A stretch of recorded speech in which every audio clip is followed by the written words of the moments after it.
South ఇండియాలోని అతి తక్కువ ధరలకి రత్నాలనందించే ఏకైక సంస్థ 6JVR.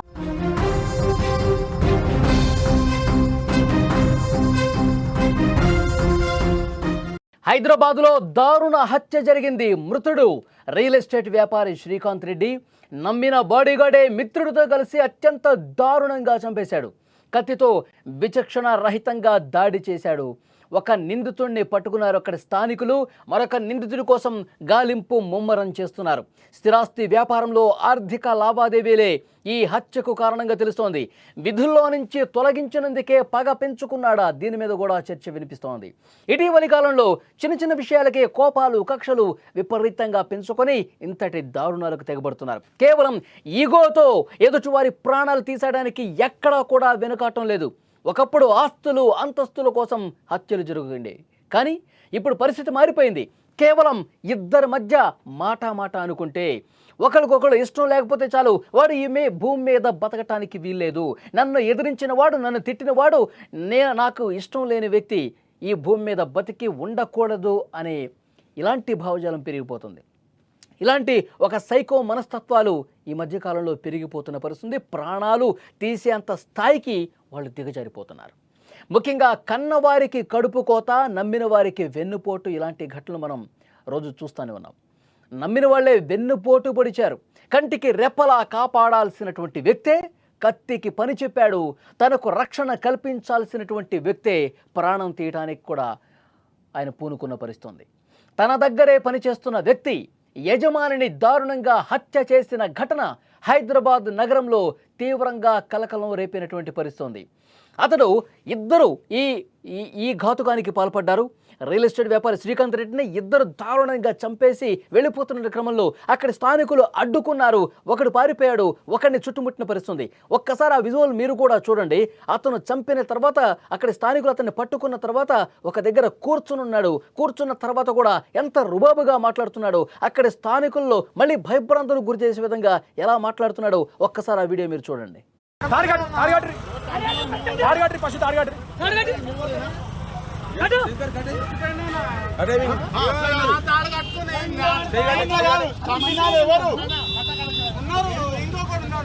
అవునా ఎవరు మనిషి ఎవరు? శ్రీకాంత్ రెడ్డి ఏడుంటాడు. శ్రీకాంత్ రెడ్డి అంటే బరాబర్ గుర్తుపడతారు. మళ్ళీ నువ్వు చంపి అట్లా పోతే ఎట్లా ఆగాలి కదా? ఇంత ఎగురుతున్నావు ఒక్కని కలిసినావా? అంటే పేరిస్తావా? అది చూసారా, అక్కడ ఉన్న స్థానికులు అతన్ని ప్రశ్నిస్తున్న సమయంలో నువ్వు చంపినటువంటి వ్యక్తి ఎవరు, నువ్వు ఇలాంటి పని చేస్తావు అని చెప్పి అక్కడ స్థానికులు కొంతమంది ప్రశ్నిస్తే, నువ్వు ఇంత ఎగురుతున్నావు కదా, నువ్వు నన్ను ఇట్లా మాట్లాడుతున్నావు కదా, చూస్తా నీ సంగతి అంటూ అక్కడ ఉన్నటువంటి వాళ్ళను కూడా ఏ విధంగా బెదిరిస్తున్నాడో మీరు చూశారు. హైదరాబాద్లోని Kapra circle Meerpet housing board colony పరిధిలో ఈ దారుణం జరిగింది. స్థిరాస్తి వ్యాపారి శ్రీకాంత్ రెడ్డిని నమ్మిన సహచరుడే మిత్రుడితో కలిసి దారుణంగా చంపేశాడు. ఈ ఘటనతో ప్రాంతం మొత్తం కూడా ఒక్కసారిగా షాక్ అయిపోయింది. ఉద్రిక్త పరిస్థితి నెలకొన్న సిచ్యువేషన్ ఉంది. అసలు పూర్తి డీటెయిల్స్ ఏంటో చూస్తే, హెచ్బీ కాలనీలోని మంగాపురం కాలనీకి చెందిన 41 ఏళ్ల శ్రీకాంత్ రెడ్డి రియల్ ఎస్టేట్ వ్యాపారం చేస్తూ ఉన్నాడు. ఇంటి పక్కనే ఒక కార్యాలయం కూడా నిర్వహిస్తూ ఉన్నాడు. కొన్ని నెలల క్రితం లాలాపేటకు చెందిన ధనరాజ్ అనే వ్యక్తిని తన వద్ద బాడీగార్డ్గా పెట్టుకున్నాడు, తనకు అసిస్టెంట్గా పెట్టుకున్నాడు. అతని ప్రవర్తన నచ్చకపోవడంతో కొద్ది రోజుల క్రితం అతన్ని పనిలోంచి తీసేశాడు. దీంతో కోపం పెంచుకున్నాడు ధనరాజ్. దాదాపు 10 రోజుల క్రితం మద్యం తాగేసి వచ్చాడు. ఒకసారి శ్రీకాంత్ రెడ్డి కాలేయానికి నేరుగా వచ్చి ఆఫీస్కి నేరుగా వచ్చి గొడవ పడ్డాడు. నన్నే పనిలోంచి తీసేస్తావా? నీకు ఎంత దమ్ము, ఎంత ధైర్యం? నన్ను పనిలో పెట్టుకున్నావు, నేను అసలు ఏం తప్పు చేశానని చెప్పి నన్ను ఉద్యోగం నుంచి తీసేస్తావని తాగొచ్చి గొడవ పడ్డాడు. ఆ రోజే చెప్పాడు, నేను చంపేస్తా నిన్ను అని తాగొచ్చి గొడవ పెట్టుకొని నానా రచ్చ చేశాడు కొన్ని రోజుల క్రితం. నిన్న సాయంత్రం సరిగ్గా 4 గంటల సమయంలో ధనరాజు తన మిత్రుడైన డేనియల్ జోసెఫ్ను వెంట పెట్టుకుని శ్రీకాంత్ రెడ్డి కార్యాలయానికి వెళ్ళాడు. మళ్ళీ పనిలో నన్ను చేర్చుకో అని కోరాడు.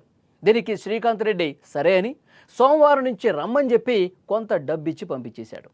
అయితే ఆ డబ్బుతో వాళ్ళు మద్యం సేవించారు. మద్యం సేవించి ఉండటంతో పగతో రగిలిపోయాడు.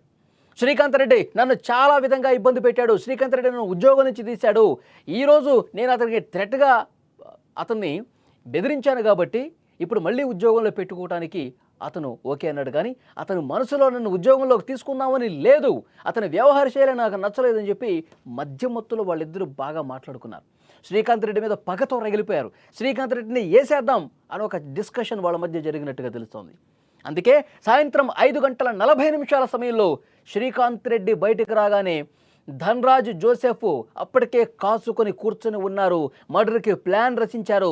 పదునైన కత్తులు వెంటబట్టుకుని సిద్ధంగా ఉన్నారు. శ్రీకాంత్ రెడ్డి అలా బయటకు వచ్చాడలతో విచక్షణ రహితంగా వెంటపడి కత్తులతో నరికి చంపేసినటువంటి పరిస్థితి. చెవులు, గొంతు, పొట్ట భాగంలో పదునైన కత్తులతో పొడవటంతో తీవ్రంగా రక్తస్రావం అయిపోయి శ్రీకాంత్ రెడ్డి అక్కడికక్కడే ప్రాణాలు కోల్పోయినటువంటి పరిస్థితి. దాడి జరిగిన వెంటనే ధనరాజ్ పారిపోయాడు. జోసెఫ్ను స్థానికులు పట్టుకుని కట్టేశారు. ఆ తర్వాత పోలీసులకి అప్పగించారు. ఆ జోసెఫ్ని ఇంతకుముందు మీరు చూశారు. ఈ హత్యతో శ్రీకాంత్ కుటుంబం కన్నీరు మున్నీరుగా విలపిస్తోంది. ఆయనకు భార్య, 6 ఏళ్ల కుమారుడు, 3 ఏళ్ల కుమార్తె కూడా ఉంది. మొత్తం కుటుంబ సభ్యులు, ఇతర బంధువులందరూ కూడా గుండెలు పట్టుకుని రోధిస్తున్నటువంటి పరిస్థితి. శ్రీకాంత్ రెడ్డి ఏం తప్పు చేశాడరా, మీకు ఏం పాపం చేశాడరా, ఎందుకురా అతన్ని చంపి మీరు ఈ విధంగా చేశారంటూ ఆ కుటుంబం కన్నీళ్లు పెట్టుకుంటుంది. అంతకుముందు పనిచేసినప్పుడు నమ్మారు అతన్ని, చాలా నమ్మకంగా పనిచేస్తాడని చెప్పి భావించారు. అందుకే జాబ్లో కూడా పెట్టుకున్నారు. కొన్ని రోజులు బాగానే ఉన్నాడు. ఆ తర్వాత అతని వ్యవహార శైలి నచ్చక దూరం పెట్టాడు. నువ్వు పనిలోకి రావద్దని చెప్పాడు. దాన్ని మనసులో పెట్టుకుని ఈ విధంగా పగ పెంచుకుని ఇంత దుర్మార్గానికి తెగబడ్డ పరిస్థితుంది. ఈ ఘటన గురించి సమాచారం అందిన వెంటనే కుషాయిగూడ పోలీసులు క్లూస్ టీం ఘటనా స్థలానికి చేరుకున్నారు. పరిస్థితిని అదుపులోకి తెచ్చారు. మృతదేహాన్ని స్వాధీనం చేసుకుని పోస్టుమార్టం నిమిత్తం ఆసుపత్రికి కూడా తరలించారు.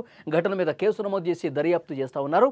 ఈ హత్యకు ఆర్థిక కారణాలు ఇంకా ఏమైనా ఉన్నాయా, కేవలం పనిలో నుంచి తొలగించడమే కారణమా, వేరే రీజన్స్ ఏమన్నా ఉన్నాయా లేదో కూడా చెక్ చేస్తూ ఉన్నారు పోలీసులు. ఈ నిందితుల మీద, ఈ ఇద్దరి మీద పలు కేసులు గతంలో కూడా ఉన్నట్టుగా పోలీసులు చెప్తా ఉన్నారు. వాటి గురించి కూడా ఇన్వెస్ట్ చేస్తూ ఉన్నారు. వీళ్ళ ట్రాక్ రికార్డు ఒక క్రిమినల్ ట్రాక్ రికార్డుగా పోలీసులు భావిస్తున్నారు. ఎంత దారుణం చూడండి, ఎంత దుర్మార్గం చూడండి. పనిలో పెట్టుకొని వాళ్లకు ఉపాధి కల్పించి నెల శాలరీ ఇచ్చి నీ తీరు బాగాలేదంటే వీళ్ళు హత్య చేసే స్థాయికి వచ్చారంటే వీళ్ళ వ్యవహార శైలి ఏ విధంగా ఉందో అర్థమవుతుంది కదా. అందుకే కదా పనిలో నుంచి తీసేసింది. వీళ్ళంత దుర్మార్గంగా ప్రవర్తించే మైండ్ సెట్ ఉన్నది కాబట్టే వీళ్ళు మనకి సెట్ కారు, మన దగ్గర ఉద్యోగానికి వీడు కరెక్ట్ కాదని ఆ శ్రీకాంత్ రెడ్డి భావించబట్టే కదా ఒకసారి ఉద్యోగం నుంచి తీశాడు. మళ్ళీ బెదిరిస్తూ ఉన్నాడు. ఒకసారి మద్యం తాగేసి వచ్చి గొడవపడి ఉద్యోగంలో నుంచి నన్ను ఎందుకు తీసేసావు, నీ అంతు చూస్తా అని చెప్పినటువంటి పరిస్థితి ఉంది.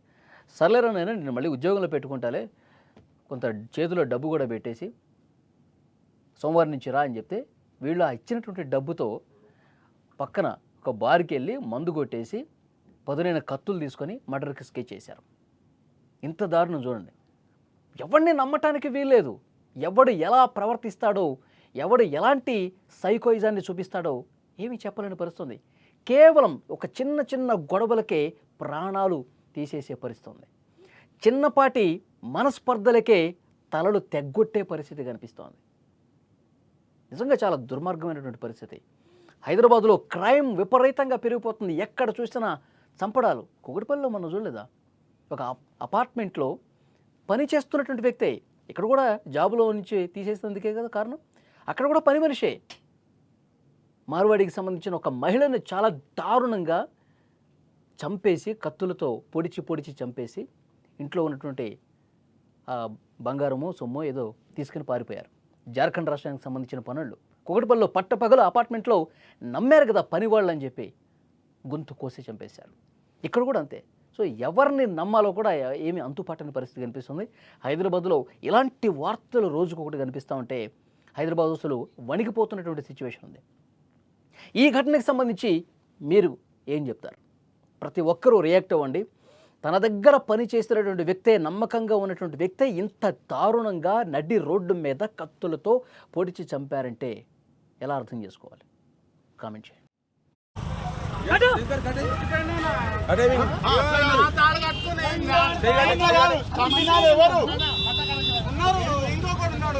అవునా ఎవరు మంచి ఎవరు? శ్రీకాంత్ రెడ్డి ఏడుంటాడు? శ్రీకాంత్ రెడ్డి అంటే మళ్ళీ నువ్వు చంపేట్లా పోతే ఎట్లా ఆగాలి కదా నువ్వు?